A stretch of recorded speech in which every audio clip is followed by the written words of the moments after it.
दिल्ली में BS4 वाहनों को स्थायी रूप से हटाने की तैयारी। दिल्ली और राष्ट्रीय राजधानी क्षेत्र NCR में वायु प्रदूषण की गंभीर समस्या से निपटने के लिए सरकार और वायु गुणवत्ता प्रबंधन आयोग अब तक का सबसे सख्त कदम उठाने की दिशा में बढ़ रहे हैं। ताजा अपडेट के अनुसार प्रशासन ने अब BS6, BS4 मानक वाले डीजल वाहनों को चरणबद्ध तरीके से पूरी तरह सड़कों से हटाने का मन बना लिया है। अभी तक का ग्रेप के नियमों के तहत वायु गुणवत्ता खराब होने के इन वाहन पर केवल अस्थायी रोक लगाई जाती थी, लेकिन अब सरकार एक ऐसी नीति पर विचार कर रही है जिससे इन पुराने उत्सर्जन मानकों वाले वाहनों को स्थायी रूप से रिटायर किया जा सके। इसका सीधा असर उन लाखों वाहन मालिकों पर पड़ेगा जिनके पास पुराने डीजल वाहन हैं, क्योंकि सरकार का लक्ष्य अब केवल BS4, BS6 और इलेक्ट्रिक वाहनों को ही प्राथमिकता देना है। इस योजना के पीछे का मुख्य कारण उत्सर्जन संबंधी आंकड़े हैं, जो बताते हैं कि BS6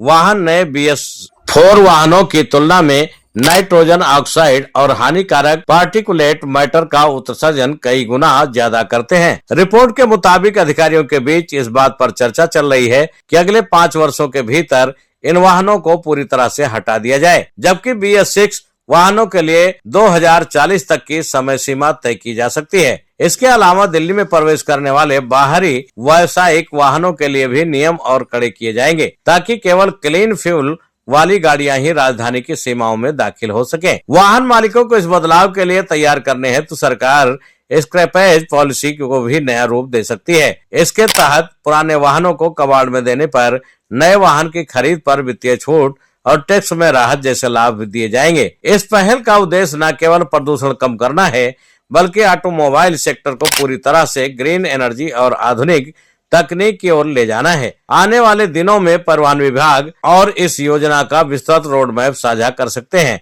जिसमें उन क्षेत्रों और समय सीमा का स्पष्ट उल्लेख होगा जहां सबसे पहले ये प्रतिबंधित लागू होंगे।